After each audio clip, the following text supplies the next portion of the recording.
What's up, folks? It is Tuesday night, episode 74, and tonight, a special treat as we had Miguel on just a couple of weeks ago. Tonight, we have on his co host, Holly O'Connor from Hot 101.5 from the Miguel and Holly Show early in the morning here in Tampa Bay from 6 to 10 a.m. And they do a fantastic show. Holly will be signing on with us here momentarily. And I believe Ryan also will be jumping on here in a second, as well as we're having a little bit of technical difficulties, but to be expected.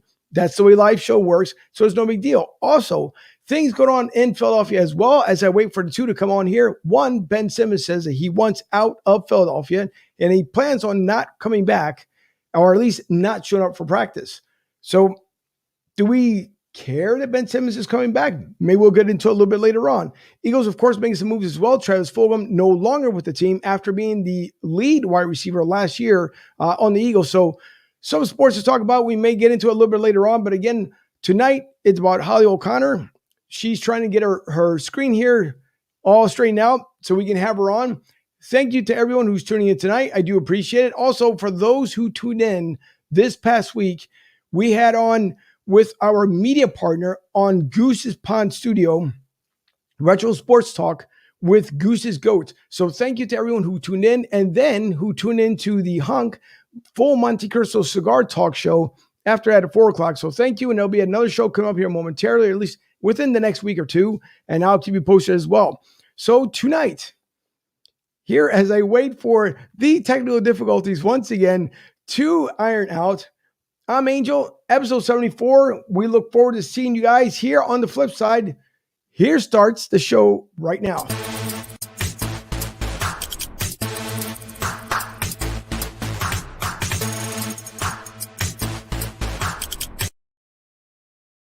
All right, so the other person that chimed in here in the nick of time is my national correspondent. And unfortunately, the super intro that I love to give to him is not readily available. But Ryan, how are you this evening?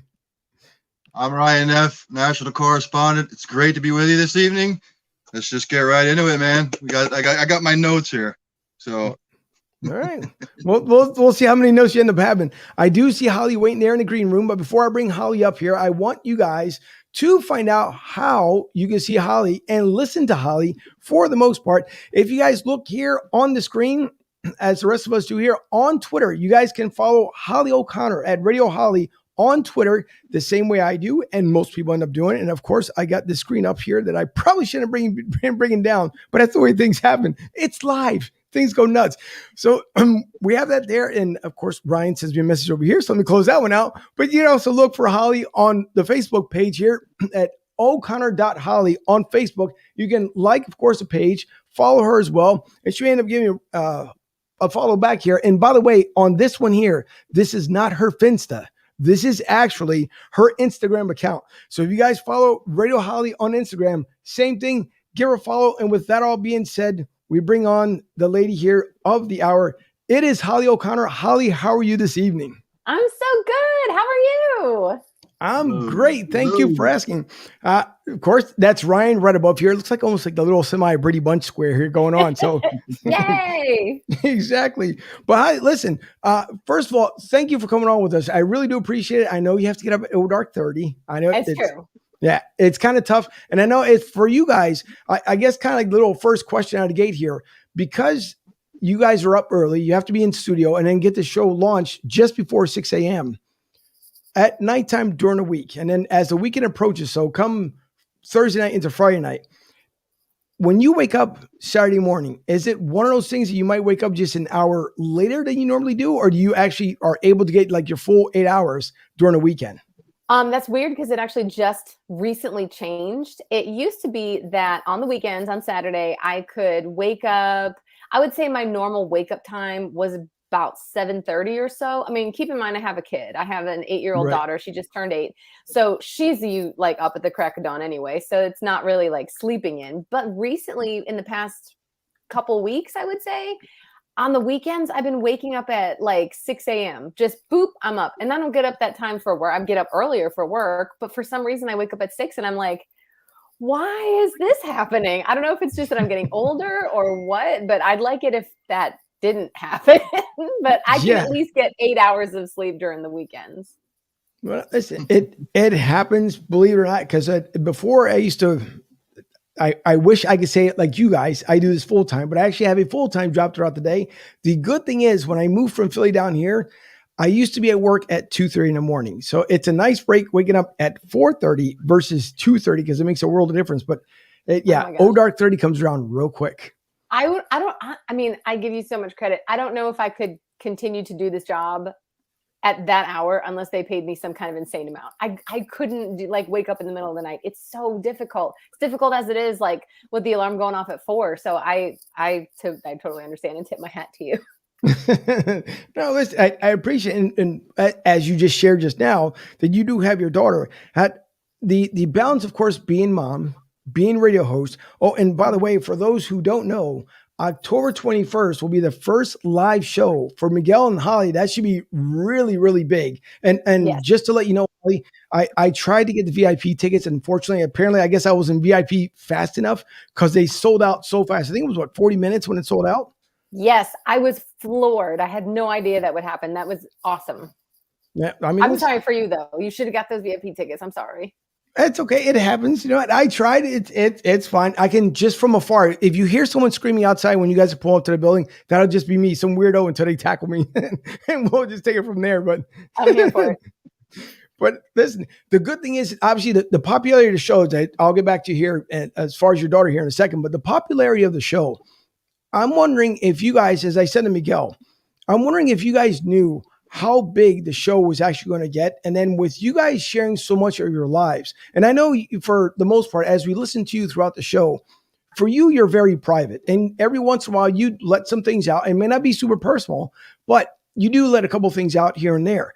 But I don't think you guys realize, as I said to Miguel, and even with Scotty, that how much you guys mean to the Tampa area. And then for people sometimes in the morning or even during the day when they tend to struggle, the nice thing is to hear those voices first thing in the morning and how you guys come on, how you share different stories. When you talk about the weekends, when you talk about the blogs, I mean, even the stories, obviously people tell on Tampa Bay Secrets, but it's nice to hear like that first voice in the morning coming from you guys. Cause I don't think you guys fully grasp how much you guys touch everyone's life here in the Tampa Bay area and even probably beyond for those who listen on, whether it's Facebook or iHeart. But what you guys do, it's absolutely incredible. So I will tell you myself, being here for 3 years and listening to you guys within those 3 years, I'm absolutely floored on what you guys end up doing and how you reinvent the show. Oh my gosh. Well, first of all, thank you. That's the goal, right? Like that's what we want. So I guess the question is, did we think something like this would happen? Kind of. And the only reason I say that, and not to be cocky at all, is that we came from Panama City. We did a morning show for years in Panama City, left, came here to Tampa, failed miserably, left, went back to Panama City with a new sort of iteration of the show at that time. It was Miguel, myself, and another woman. And they were so welcoming and they're like, we missed, it was like, a friend welcome. We missed you so much. And then, as you can tell, we did not stay. So we left Panama City again. And when we left, it was very heartbreaking and it was very sad because we were leaving friends. And then I was like, well, you can listen on the app, but it wasn't the same, especially then. We're talking 2015. Technology wasn't where it is now. Right. And we had formed like a bond with that community. We were interwoven in the fabric of the community, like Miguel likes to say. And so did we feel like we could possibly create that same connection because this is what we do and this is who we are? We hoped that we could. The question was in whether, is Tampa Bay willing to accept what we do? And the answer, I think, is yes. I love this community. This is my home. I love it here. I love that I'm raising my daughter here. And I love that I get messages that have nothing to do with the show sometimes, but they say things like they echo the sentiments that you just said. I'm gonna give you a quick example. A woman reached out to me on Sunday afternoon in my Instagram DMs, and apropos nothing, this came out of absolutely nowhere, and there was no question attached to this message. It just said, Holly, I just lost my mother yesterday. She passed away, and I'm so lost, and I don't know what to do, and I don't know how to grieve and be strong for my kids at the same time. I don't know what to do. And I was like, first of all, wow, because this woman has felt such a connection to me. I don't know her. Right. I don't know who she is, but she felt strong enough and in that moment vulnerable enough and connected to me enough that she wanted to reach out to me as a friend and say, I'm struggling. Not even like, what do I do? Just, hi, friend, I'm in a bad spot. And of course, I messaged back and forth with her and we had a little conversation about it, but I just felt so touched that and honored that she would think to reach out to me, which speaks to the broader, I guess, picture of what we do here. It's more than just an entertaining radio show, which I hope it is. Obviously, that's the goal, but it's more of we're part of the community and we're your friends. And so did I think that could happen? I'm not going to say like, no, never in my wildest dreams did I think this could happen, because we started to see it in Panama City, but it's been hugely gratifying to see that we get to do this, and it's not real. Like, it doesn't seem real that like, it just feels like I'm me and you're you and you're you and she's her and we're all just friends. So from my perspective, it isn't that odd. I just have a lot of friends. Does that make sense? No, it does. It makes a lot of sense because listen, and I think when you hear a lot of the stories that, again, on the radio, when you hear about Miguel and how he shares his stories, the same way with you. I mean, there's been a couple times it's been kind of emotional, and I think, again, for someone driving in the car and then trying to feel like your shoes, but listening to it. And what you describe a lot of times from either your life, a personal experience, something that happened that have been silly, something may have happened with your daughter. You don't get that from too many radio shows anymore because a lot of people do the I instead of we, like you just said. And so when you hear stories from you, Miguel, from Scotty, from people calling in, even, I mean, in the morning, first thing in the morning, when you guys have the Tampa Bay train wreck and you listen, as you guys introduce everyone in the morning and you hear about, this morning was a lady who worked for the vet. And Scotty, of course, he started breaking down. We couldn't obviously see it. At least I couldn't because I was driving. He had tears in his eyes. Yeah. So that's what I mean. It's the things that you guys end up doing that end up touching people. And I think people are so susceptible to open up to you because you guys are, I think, even beyond part of the community where I think even if someone was going through a change in their life, maybe a midlife crisis, or even possibly even thinking about suicidal thoughts, I think they would actually reach out to you guys a lot more because you guys have definitely made that connection. And I think that's one of the reasons why, first of all, you sold out so fast for the October 21st live show, because people want to make that connection, that contact. And to me, it's incredible. And it's such a great vibe. And the only time it makes me upset is when obviously I have to go into the building where I end up missing a good portion of the show because of course I got to talk to my boss and deal with a bunch of other people. So there's a disconnect. The good thing is when you guys have it on Facebook, I can go back and catch the pieces that I end up missing, right, which is always a great get by you guys. But I know, like I said, you're very private, and a lot of things you and Miguel might share because obviously you guys have been friends for many, many years now, especially like as he told me coming up from Panama City. But your daughter, which I know means the world to you, the balance of you being obviously the co-host on a very popular show, and then coming home to that home life, how much is that connect that you try to make sure that you're involved in your daughter's life and taking that moment, no matter how busy you are, no matter how crazy things get, how important is that to you to make sure that your daughter is always your number one priority? I mean, it's everything. And I will tell you that I was just at a radio conference. Miguel and I both were. It's called Morning Show Boot Camp, where tons of morning shows from across the country come together for a couple of days, share ideas, go through what works, what doesn't. It's personalities, not just morning shows. But I got to sit on the women's panel, and one of the questions was similar, like a work-life balance. How do we do that? As a mom, how do I make sure that I'm momming great according to my standards, and how do I make sure I'm being the best radio personality I can be? And my answer is the same for you as it was on the panel, which is I think we've been sold this bill of goods that's unrealistic, and there's really no such thing as the perfect work-life balance. There is no such thing as having it all. And it was Shonda Rhimes who was giving, I think, a graduation speech.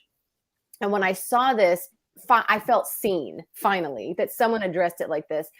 And I'm paraphrasing, but she said that, we cannot have it all. There's no way you can have it all, because for taking it to me, for my example, if I'm giving 110%, at my job, something is slipping at home, or I'm not doing something at home that I could be doing. If I am full on in mom mode, I'm not answering emails and being fully available at work. So I cannot have everything at the same time. It is trying to juggle the different parts and pieces of your life. And what I like to do at the end of every day is just make sure, almost like a checklist. And I do this sort of subconsciously, but like a checklist of, did I do the best I could today in all those different arenas? Because some days it isn't going to be the best, and just something is going to be a little less, but you maybe make it up tomorrow. For example, so I'm, talking to you guys, which, by the way, thank you very much for having me on the You're welcome. podcast.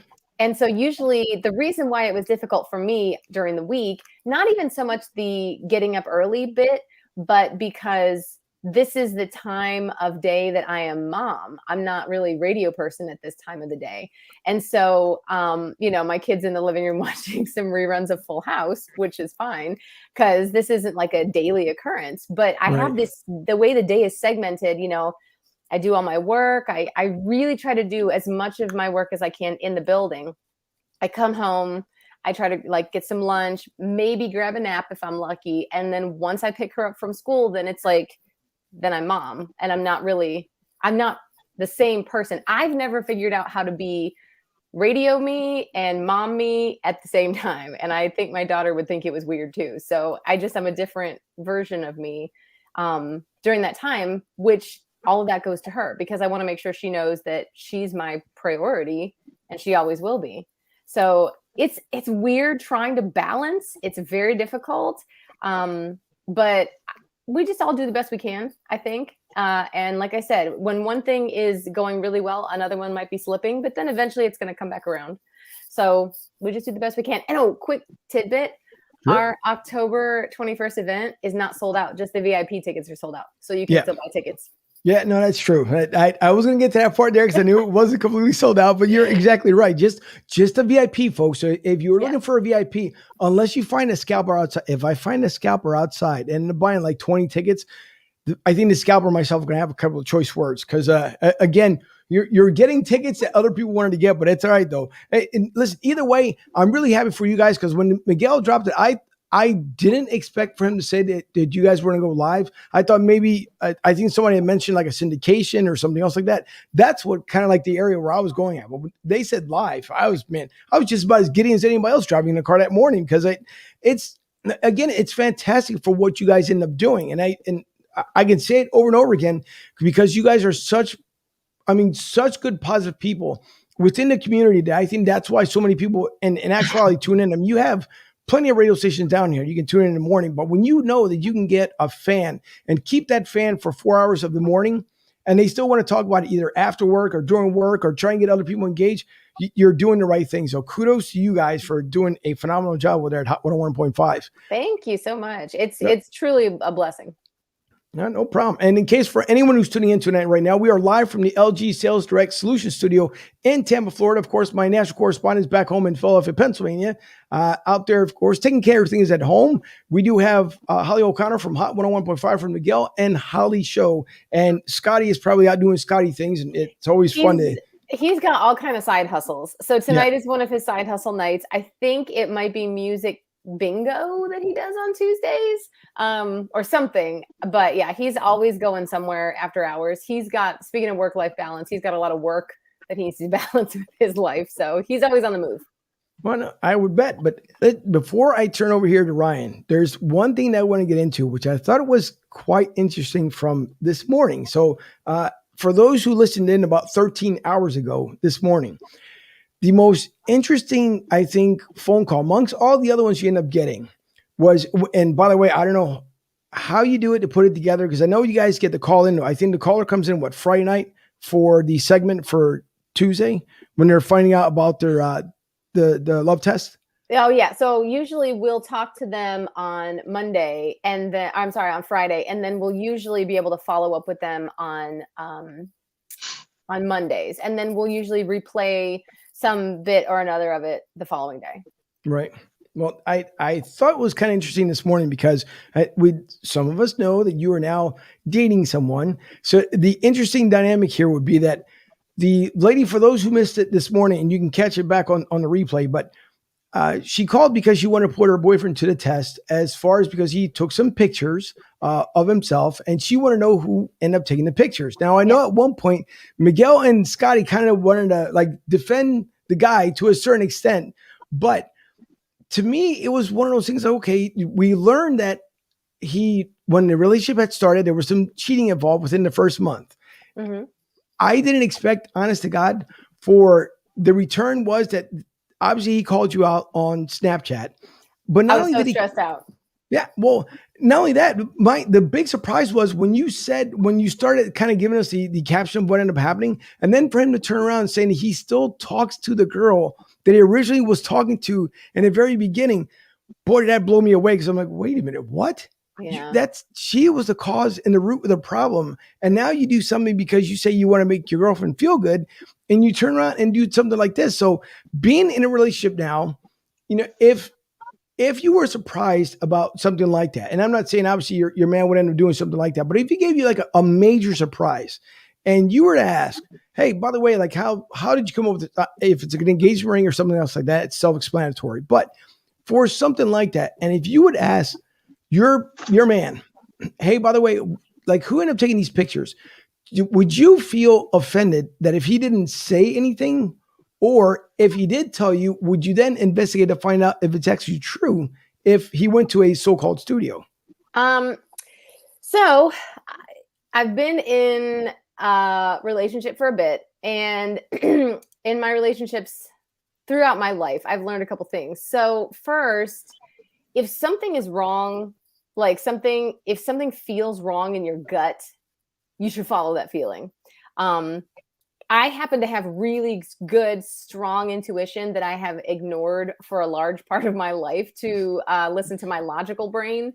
And so what I try to do now, and this is over the last several years, is really listen to my intuition. So I feel for our fan member who wrote in with all this, because when something like that happens, and it can seem almost like a small thing, and this is how you can explain it away. You're like, who cares where he took the pictures? Well, he was naked. So obviously It's kind of a big question as to who took them.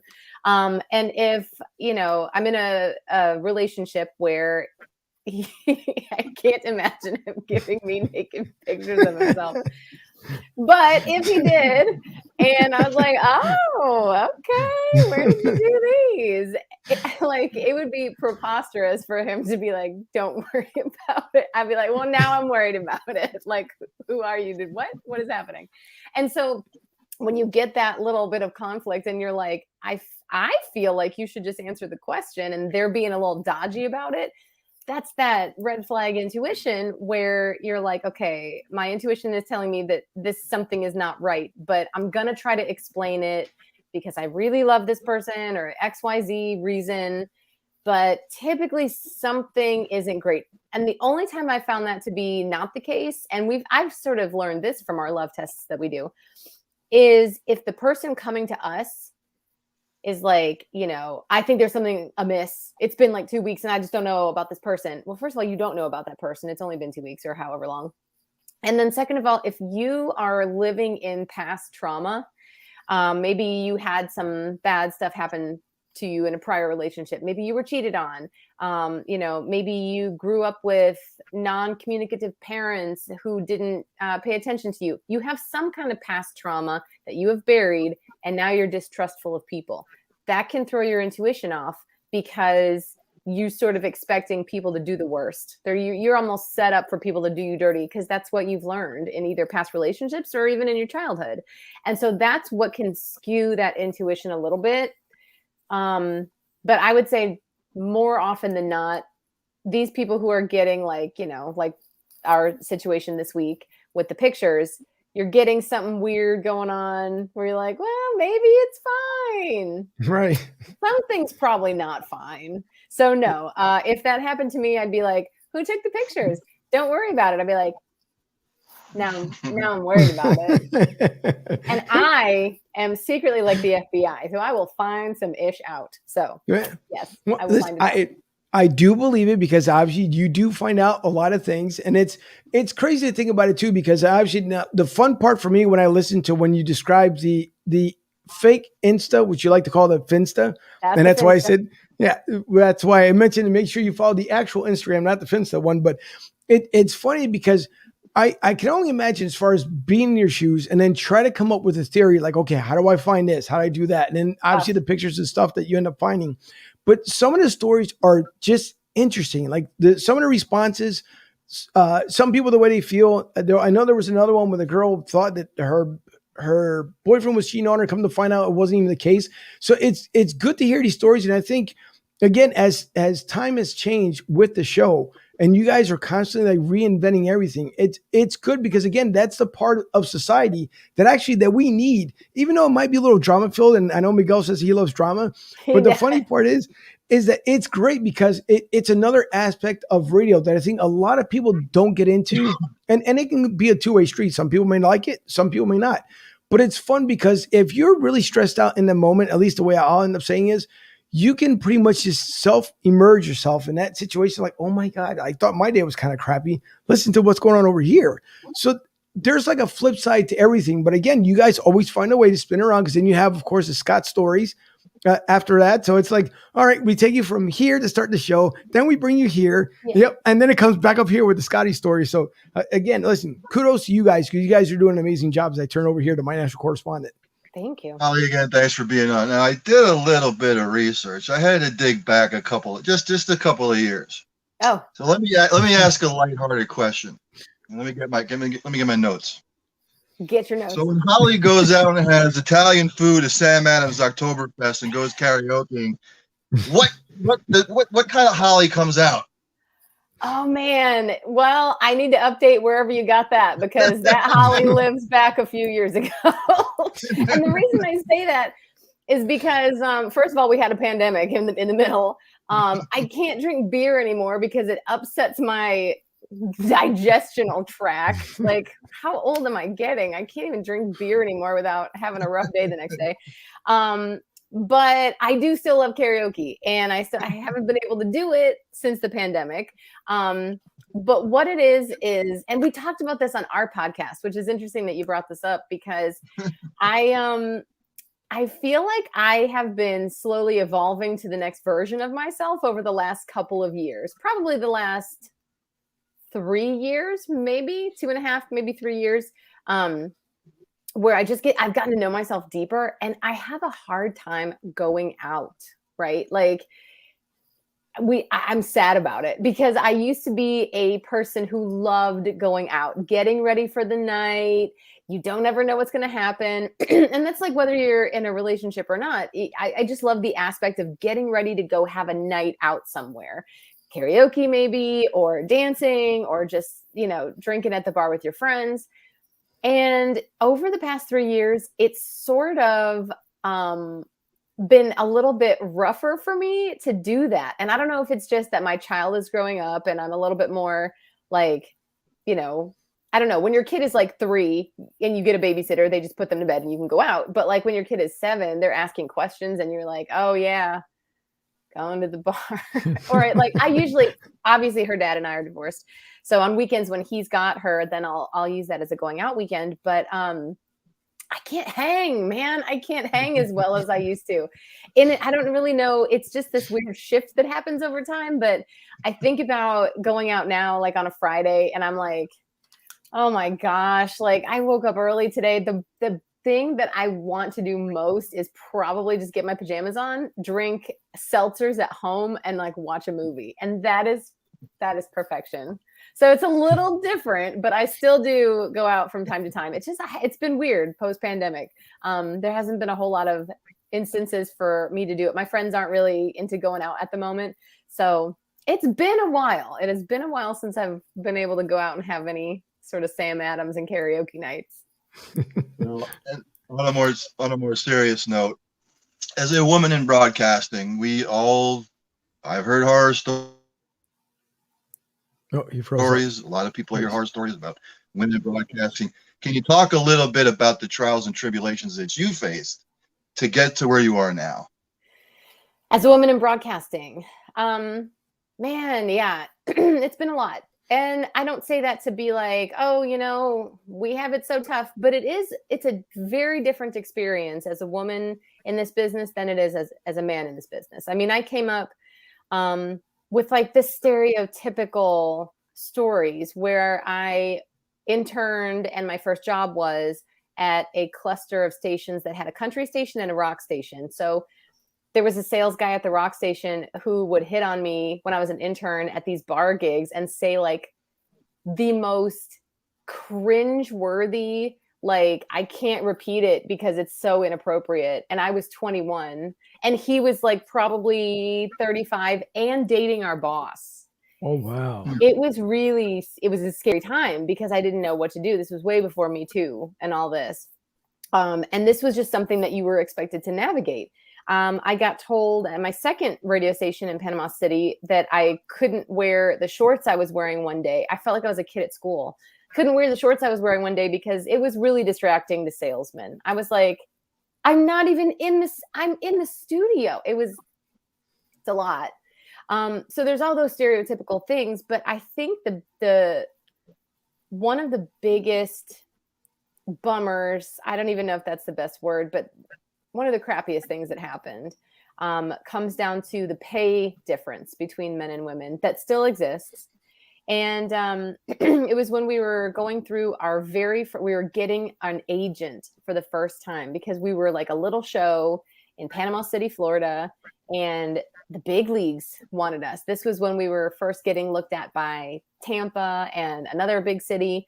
And so we're like, maybe we should get an agent. Maybe this is getting like serious enough that maybe we should get an agent. And there was myself, Miguel, and a third. He was the host of the show at the time. And we sat down with our agent, the guy that's supposed to have all of our backs because he's the one representing us. And, he's the go-between between us as the talent and the company. And he's negotiating for us. And he comes to us, the talent. And again, we were young. I think I was 28, maybe. Not that that's incredibly young, but in the scale of things, in for me anyway, I was still very young. And we sat in this room, and he came to us with one number of money, like this is the lump sum that this station wants to offer you to come work for them. And so this is great news, and here's how we're going to split it up. The host gets 50%, and Miguel, you're going to get 25%, and Holly, you're going to get 25%. And I was like, wait, I don't feel good about that. That doesn't feel fair. We do a lot of work. We don't just do a fourth of the work, and he doesn't do half the work. And our agent was insistent that this is just the way we do things, and sorry about you. So I ended up having to take that, and it was one of the biggest regrets because then it just resentment festered. And that went for Miguel as well, because we just weren't seen as necessary, needed. We were there, but I felt like I was really not needed. So that was one instance of feeling like I don't know what to do to fix this problem that seems to be like this inequity. And then there was also an instance where I had a boss, and I had talked about a women's issue on the air. I don't remember what segment or something. I think it might have been this segment where people could ask us anything, and they asked about STDs. And so I happened to speak on HPV, which can manifest in different ways depending on which strain. Like HPV is a cause of cervical cancer. It's a cause of genital warts. It's a cause of a lot of different, situations. So I ended up talking about that on the radio, and I was like, by the way, I've dealt with HPV, and it was the cancer causing kind. And if I had not have caught it, I would have gotten cervical cancer, and I may not have known until it was too late. So ladies, please make sure you do get checked. This is a very real thing. Our boss pulled us in after that broadcast and screamed at us, told me I was disgusting, that nobody wanted to hear me talk about that crap on the radio. I thought we were going to get fired that day. And I was like, this is stuff that women need to hear about. He was like, not on this radio station. They will not. And it was really devastating because I felt like I had done such a good thing for the community at that moment. But here someone was telling me I had done such a horrendous, gross, like take that crap away from us where we don't have to hear it or see it. Women's issues, good Lord. And I felt really bad about that for a long time until a few weeks later, a girl messaged me and was like, you know, I heard your segment and I went to the doctor and I have what you had and they caught it and I'm not going to get cervical cancer. So thank you for talking about it. And I think about that sometimes. That this was years ago now, but I think about that sometimes. And I think how it kind of goes back to our conversation on intuition. And I'm more apt to follow my intuition now. And that's just one of many things where I don't necessarily, you know, we have to change our views on how we talk about women's issues, how women are addressed in the workplace, how women are able to negotiate and have a seat at the table. So there's so many different aspects. I think we're making great headway. And of course, we have really great, you know, male companions, because without Miguel, who was super cool with the show being renamed Miguel and Holly, because we are equal, him and I. Right. The show, when it first started in Tampa Bay, was the Miguel Show. And it seemed silly to me because I was like, there's only the two of us. Like, we got like a cast of 5 in here? Like, what is this? And in the previous market, it had been the Miguel Show with Mandy and Holly. We had a third co-host. And they just stuck with the Miguel Show for branding purposes, I guess. I don't know. And so I said, I'm just not comfortable with that. I feel like I'm not getting as many opportunities. I feel like sales doesn't see me as a main player. I sort of feel invisible, like I could be replaced with any other woman. So he was totally cool with, and thankfully very, you know, supportive of the change to Miguel and Holly. And luckily at the time we did that, we had a very understanding boss at the time who also was a man and agreed that that was a change that we should make. So I'm super thankful for all the men allies that exist and help to lift women up. And it's not like, you know, women are asking for so much more. We're asking for the same opportunity and to be compensated just as fairly. So it does happen. It is difficult, you know, being a woman in this business, but I think that we've made a lot of great leaps and bounds and we're still going to keep pushing. Thanks for sharing that.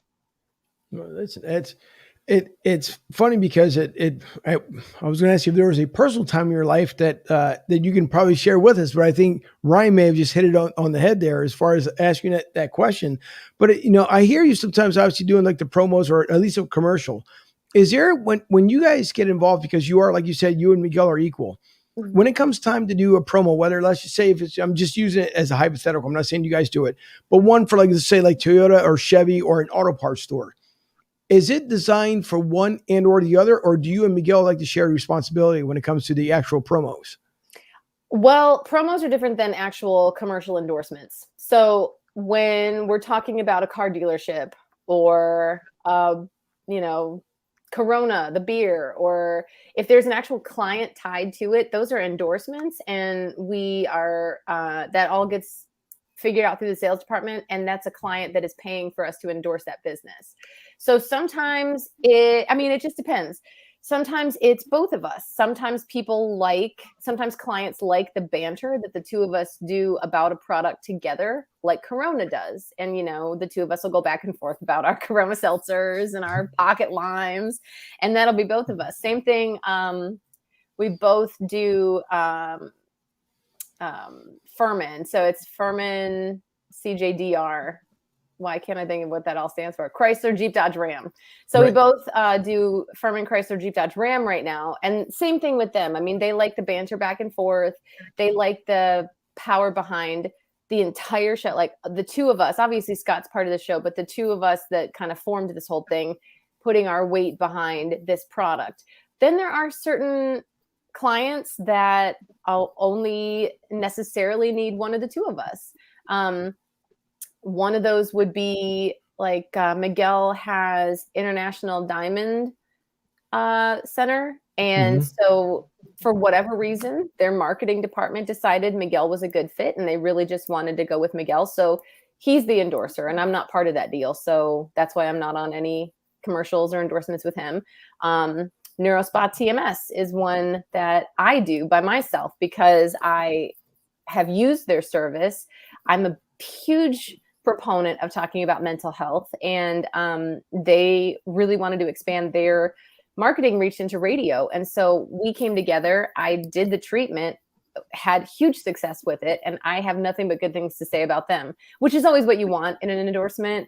Right. You want to really wrap your arms around it and feel like you're talking the truth. Those are my favorite kinds of endorsements. And so I love them, and they don't work with Miguel because that's not necessarily as good of a fit as it is for me. So it just depends on sales for those types of opportunities. But when it comes to like show promos between songs during the rest of the day, I would say typically the way that Miguel and I work is that he will lead the bit.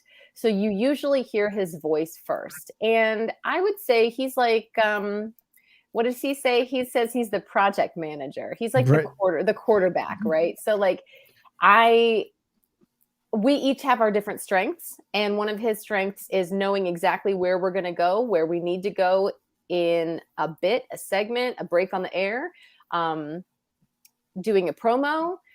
We have known each other and worked together so long that it's like we can finish each other's sentences. So we have the flow already that if he starts something, I'll finish it up. Or if he starts something, I take this. And then if there's like a lot of detailed information that needs to be read, that will be me because he don't read too good sometimes. Right. So it's like I said, we have our strengths and weaknesses, and we just highlight each other's strengths. So it just depends. It depends whether it's sales or just promotionally driven for the show. But he'll typically start something. If it has to be real quick, if there's only one voice that is able to be on something, I would say let him do it unless it's something that makes more sense for me to do. It all just kind of depends. It flows, and we're pretty open about how that works. Okay. Well, listen, I want to get back to mental health here in a second, but since we're talking about endorsements here, I got a quick question for you. If you were to smoke a cigar, and Ryan's already started laughing about this one. If you were to go smoke a good cigar, do you know where you could possibly find the best cigar in the country? I don't know. I don't smoke cigars, so you're going to have to enlighten me. Well, I'll tell you exactly where you get it. You can get it from Goose's Monte Cristo Lounge and Tobacconist back in Limerick, Pennsylvania. Goose, by the way, is our media partner, but he has fine tobacco flavors. And obviously, I know that you don't smoke, but if anyone out there that want to look and take a look in Limerick, Pennsylvania, cigargoose.com, you guys can take a look of all the fine flavors, cigars, Monte Cristos, everything he has on. And by the way, his show was on this past Sunday at 4:00. Hunt the full Monte Cristo, and I'm pretty sure it'll be back on this Sunday. So in case you ever need one, Holly, just let me know. I can get you for a celebration. Matter of fact, someone is coming up on a wedding here very shortly. That's true. He may need a celebratory cigar. Yes. So I know what, I'll remind myself. I'll make sure we'll connect, and I'll make sure I'll get him a really good one for him and the fiance. But as far as matter of fact, before I get back to mental health, and I want to go back to something here, only because I don't think with the many surprises you guys end up doing on air, I think this is probably the one that at least I can remember the most, that probably the first time I could ever hear you actually get super emotional. When Miguel dropped the news, when everybody thought, he was talking about who's going to be his maid of honor, who's going to do this, who's going to do that. The guesses were like Oprah, because he had, of course, the Chateau, which he no longer is there at Chateau Oprah. And then there was like different guesses and everything else. Now, normally you can always tell, well, some people, but you can always tell when there's an actual bit and then there's a part of life that is a surprise. That day that he dropped the news, and like everything else you guys end up doing, how to lead up to it and build up to it.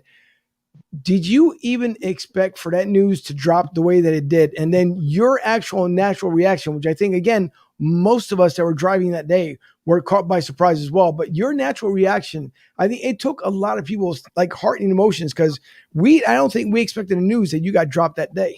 No.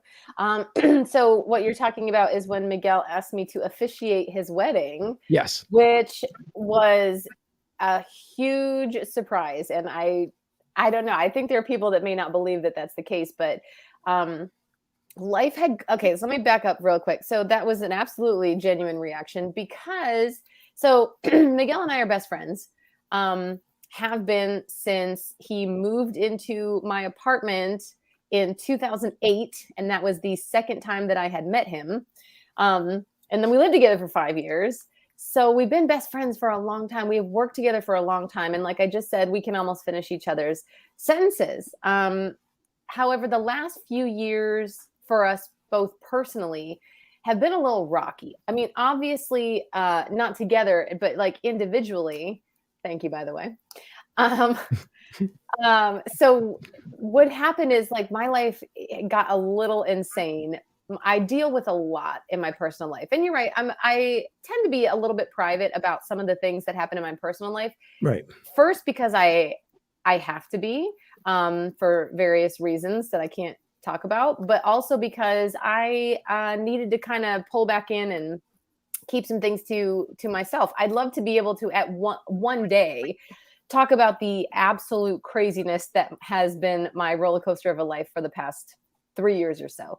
Now, keep in mind, this is also the 3 years in which I found myself and discovered really my true calling of helping out with mental health. But during that time, I really, like, I had some cataclysmic life events happen. And when that happened, it affected everyone around me, including Miguel. And so, you know, we had a couple sort of come to Jesus meetings where he's like, what are you doing? And I was like, I don't think that you understand what I'm doing. And I really need your support. And he's like, I support you, but I don't quite get it. And we had like some, not headbutts, but like, you could tell we were on a bit of a different vibe about all the things that were happening in my life. Meanwhile, he's got other things going on in his life too. And we no longer live together, but we're working together. And I was in a pretty dark place for a while over the past couple of years. I would say about 2 years ago. So we're all going through some stuff. And then as I came out of that and like, we were okay, I still thought maybe there were some things that he didn't quite understand about what I was doing with my life. And so obviously, even though that's all happening, we're still great friends. I still want the best for him. He still wants the best for me. We love each other. Right. And he got engaged, which we helped orchestrate. Our boss and Scotty and I with his fiance, so great, last October. So after that happened, and I was thrilled with how that all went. Let's see, he started, I'm not sure when he started looking at people that were going to be in his wedding party. And I thought maybe like a little piece of my brain was like, maybe he'll ask me to be in the wedding. I mean, I didn't know what it was going to look like. I thought maybe it would be like, he'd have friends on his side and his fiance Abe would have friends on his side, men, women, both. And then as he started talking about it behind the scenes, off the air, he's like, I'm going to fly up to Atlanta and ask some of my college friends. And I was like, okay, this is the weekend when he's asking everybody to be in the wedding. And then he didn't ask me. And I'm like, okay, hey, big for your britches. Like, no one said you had to be invited to be in the wedding. Like, he's probably got all men in there. Maybe he doesn't even want a woman. Maybe he doesn't want me in the wedding, which is, that is his wedding. He can do what he wants. But after I realized that he didn't invite me to be part of the wedding, I was like, totally cool. I'm like, I don't mind. I kind of felt like I might be part of it, but no worries. I will be there to support my best. I want to just let him to do his thing. So having that backstory, you have to understand when he was talking about who would officiate the wedding. First of all, I'm not a person that officiates weddings. It didn't even cross my mind. I really thought he was going in the direction of Mayor Jane Castor. Right. She's part of the LGBTQ community. It's the mayor of Tampa. Like, can you get any better than that? So the day that he asked me on the air and we did all this fanfare in the lead up and he's like, Holly, I want it to be you. It was like someone like slapped me across the face because I was like having a difficult time processing what was coming out of his mouth. I had already made peace with the fact that I wasn't going to be part of his wedding. And I was cool with that because he's got to do what he's got to do. So when he's saying this, I was like, I'm sorry, what? And when I read what Abe had written and talked about and what Miguel had said, when it finally sunk in what they were asking me to do, I just broke. And so that's what you heard. Yeah, and listen, but that's the beautiful part about life, though, because it's true. As you're explaining the story, of course, we get more of the backstory as listeners and fans of the show. But it was that genuine, because the way he led up to it was the same way, because I forgot about that as well. He had talked about Mayor Castro, and my girlfriend and I actually ran into her twice down in Tampa. One, we ended up taking a picture, and the next time was when the whole mask thing had happened. So a quick little funny story when it came to her. First time was during the Rays last year when they were in the playoffs. And so it was down in Hyde Park, I believe. Mm-hmm. So we saw her, hey, Jane, and she quickly came over and ended up taking a picture. We thanked her for doing such an outstanding job here in Tampa. And then we ended up running into her again, actually, for the Super Bowl experience. And as we're walking, so my girlfriend, Debbie, she says, hi, Jane. She goes, hello. But it was funny because she was trying to walk away as quickly as she possibly could because there was no face mask. And we weren't even thinking about it. I'm like, what's wrong with her? Oh, this thing. So I can understand, because obviously she wants to make sure that she's protected. And so we didn't ask for a picture. We're like, no, we're not going to do it because God forbid. And then people are going to be like, wait a minute, how come she's taking a picture with them without the mask on? So we just kind of skipped it. But the great thing was, though, is your reaction. I think with Miguel just like hyping it up so much, and then when he dropped it, your natural reaction, it's priceless, because it shows how long you guys been best friends. He did tell us about when he moved in with you in the apartment after meeting you for a second time, and we were kind of taking him back on that one. Was like, wow, that's like stuff you don't hear all the time. But it goes to show you how much of a connection that you guys do have, and it's funny because you talked about as far as the mental health as well. And again, I've been tuned in for 3 years. So I did hear as you made a transition, and I will say, I think beautifully coming from your life, I think it's the most of you have excelled, of me just being a fan and a listener for the last 3 years, on how much you've kind of little by little have, I want to say letting your guard down, but you've been bringing that kind of like this screen before the wall down, like just being able to peep out there and be like, okay, you know what? Things are getting better. And so I applaud you actually for doing that, just sharing that experience, I think, with us. And like you said, you're not going to go into detail. We don't want to know the details behind it because that's your personal life. But it's always good to hear that when people have like mental health issues, and I'm not saying by any means that you do, but it could be a mental awareness. We can get depressed. We've gone through our ups and downs. A lot of us have gone through some bad relationships. And there's times when you think that there's no end to it. It's like, when is that dark cloud going to go away? When are people actually going to physically see me again? When am I going to be able to talk to somebody?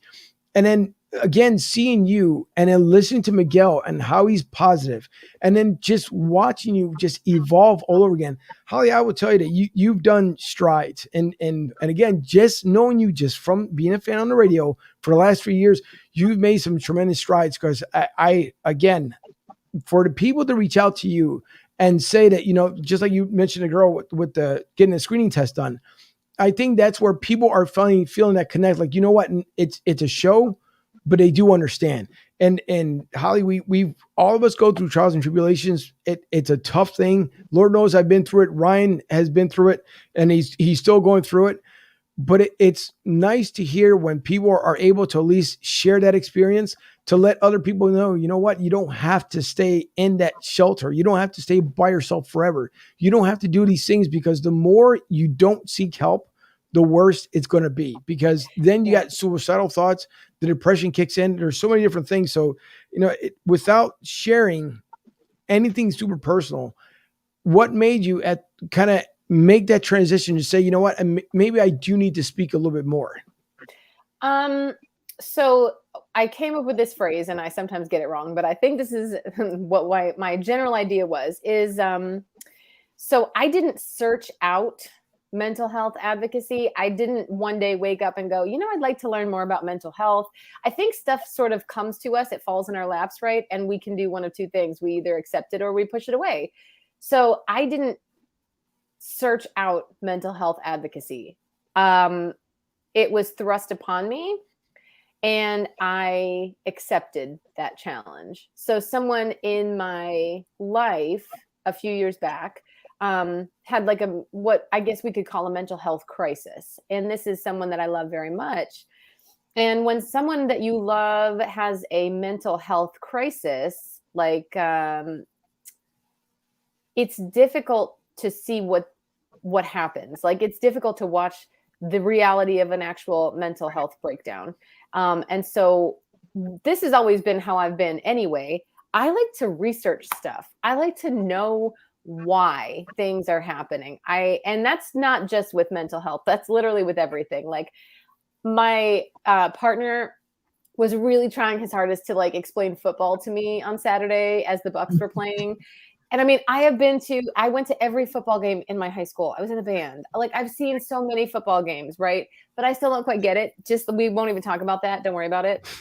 But so he's telling me about what a safety is, not the position, the play. And I'm like, but why is it called that? And he's like, why does it matter? I'm like, I like to know these things. He's like, oh my God, you're going to be that person at a party that's like, did you know why that's called a safety? Because Thomas safety did. And I'm like, no, I like to know the reasons.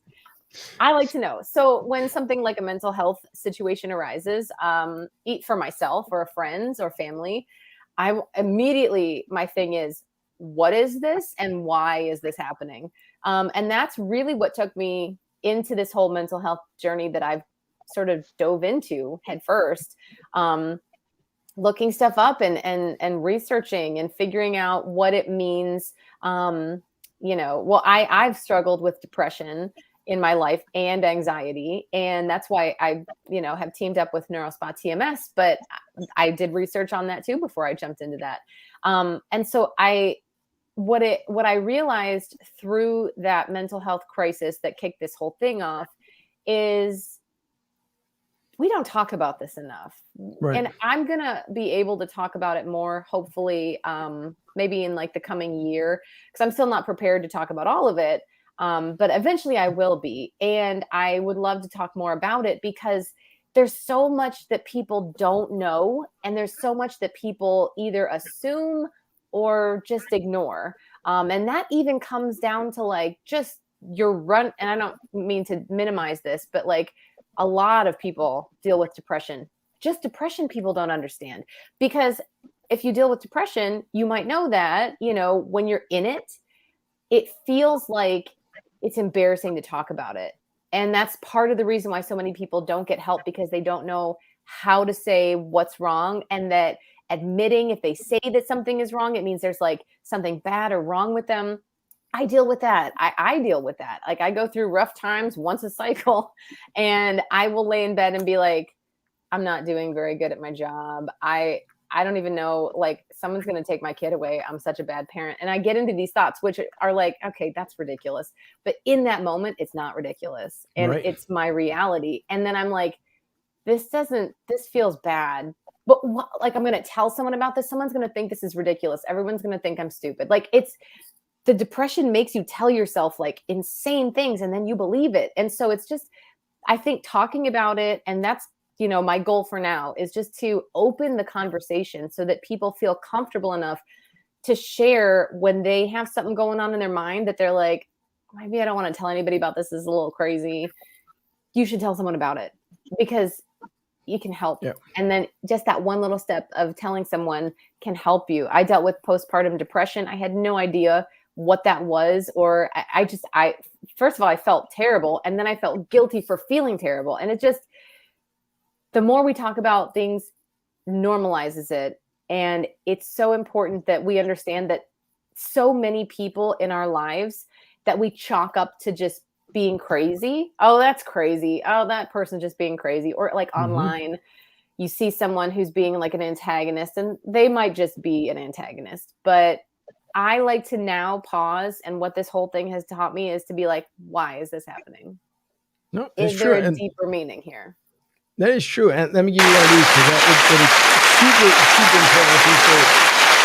important for exactly what you're saying here, because it's true. A lot of people really don't want to talk about it. And that's a scary situation, because you can talk to somebody. And I've thankfully been able to talk to people after I went through my bout of depression, that you meet folks and you're surprised when they look at you and they tell you, do you think I have an issue? And it's like, is he joking or is he being serious here? And because you don't know, it's like, no, you look fine. well, let me tell you my story. And then you're completely taken aback because you don't know what people are going through. Now add COVID, add Delta, add everything else that's going on in this world, the uncertainty, jobs, you name it, it makes it even more tough. I think the one positives that I will say here in the Tampa area is thankfully we have summer 24, 365 days a year down here. So the nice part is, unlike it is up north sometimes when it gets gloomy because of winter time, we get gray skies and everything else. If you made the escape down here, it would actually make you feel better because I know like some people need natural light even while it's bright outside because it makes them it gives them comfort and makes them feel better. So yeah, if anyone's suffering through any kind of mental health, please by all means go out there, reach out for help, listen to someone, talk to someone because you never know. And every morning on the way to work, and my girlfriend knows this, I always say a prayer the first thing in the morning. And one is that I thank God for giving me thankful, blessed, humble, and grateful for everything, for allowing me awake and just to say hello to someone, just that one person during the day. It could mean the world to somebody. Just like when Miguel, when you guys start off the show in the morning, when you talk about the time, and then he says the year of our Lord, and I even asked him a question. He told me, I don't know, I just end up doing that. But to me, it meant a lot until he finally told me what it meant. I thought it was a spiritual thing. Come to find out, it was just a thing. But either way, you take it for what you need from it. You take from it what you need. Correct. So listen. Yep, no, it's true. And again, I could even go on with that stuff forever. But if by any means, if anyone's out there, if you guys need help, please reach out to someone. And before I let you go here, because I know Goose had made a comment earlier, and he said that you are invited to join us in Limerick at Goose's Monte Cristo Cigar Lounge, as long as she wants the Eagles to win. That might be kind of tough, Holly, but that's tough. But you're more than welcome to be invited up there. And Holly, listen, before I let you go here, thank you so much for joining us tonight. I do appreciate it. I know that you have, again, a lot of stuff slated on your schedule. Oh, Dark 30, you guys do the podcast. You guys do an amazing show. And again, kudos to you. Kudos to the entire gang out there. Thanks to Hot 101.5 for actually believing in this group so much that we don't take you guys for granted. We appreciate everything you guys do every single morning. And then when you guys go on vacation, personally, when you guys end up leaving, I think you guys left this year in the middle of the week for vacation. Yeah, we went from like Thursday to Wednesday. Yeah, well, then I was shocked. I'm like, wait, what's this start this morning? What's going on? Well, how come I'm hearing the best stuff? And it was because I had to take my kid to Disney. That's okay. But for those who don't know, and by the way, before I sign out, or as I sign off here, if you can hang on momentarily, but let the people know exactly where can they find you, what time, and anywhere else. All right. Well, you can listen on, depending on where you live. If you're local in Tampa, you can listen to the radio 101.5. You can download the Hot 101.5 app where you can listen anywhere. So if you are in Philadelphia, that's where you can listen. You can also download any of the other streaming apps, the iHeartRadio app, the Odyssey app. Our station is on all of them. We on our app, Hot 101.5, we always upload what we do that day. So if you can't listen live from 6 a.m. to 10 a.m. Eastern time, which is when our show is, we upload all of our stuff that we do. So if you want to listen in the evening, you can listen on the Hot 101.5 app. We upload all of that. And we do a podcast 3 times a week, Monday, Wednesday, and Friday. We may not do one tomorrow. I think I have to take my mom to the doctor's, but we'll see. So podcasts are also on the app. Also, wherever you do listen to podcasts, it's called Miguel and Holly Uncensored. And we get real crazy on that thing. So that, and then you can find me personally on, for the most part, I don't do a lot of Facebooking, but I am on Instagram and Twitter a lot. So both of those are Radio Holly, and feel free to slide up in my DMs. If you got mental health issues you got questions about, I'm your girl. And newly on TikTok as well. Well, it's been like a year, but I love TikTok. Not posting so much, scrolling. I'm a scroller. Right. I'm a secret TikTok scroller. So that's all the ways that you can find me. All right. See, so again, and everyone, please, I ask everyone to listen to, again, Miguel and Holly in the morning. A great show. You guys will be so entertained. You won't even realize, if you get the chance to listen to 4 straight hours, you won't even realize it's like 10 o'clock in the morning by the time it's done, because it just flows so fast and so good. So listen, keep up the great work. Again, they will be live October 21st in Ybor City. Yep. At the Ritz. At the Ritz. That's what it was. And the tickets are not sold out. Just the VIP experience is sold out. But it's okay. I'm going to be the guy yelling in the alley, hey, what's going on? So just giving you a heads up and just telling you know. I love everyone, Thanks for everyone for tuning in tonight. We do appreciate it. Like I said, Holly, hang on for 1 second. Thursday night, we will be live, 8 o'clock. Our two guests, Mark Farzetta and Vince Quinn. So we will see you guys Thursday night. We'll get into tons of Eagles talk. And again, probably some Ben Simmons talk here come Thursday with the 76ers as he no longer wants to be part of the organization. But it's okay, Ben, because, you might have some fans that may not want you around either, but that's okay. But for my producer over in Studio B, for Debbie, my national correspondent, Ryan Neff, and for everyone tuning in tonight, thanks you guys for tuning in. We will see you live Thursday night at 8 o'clock.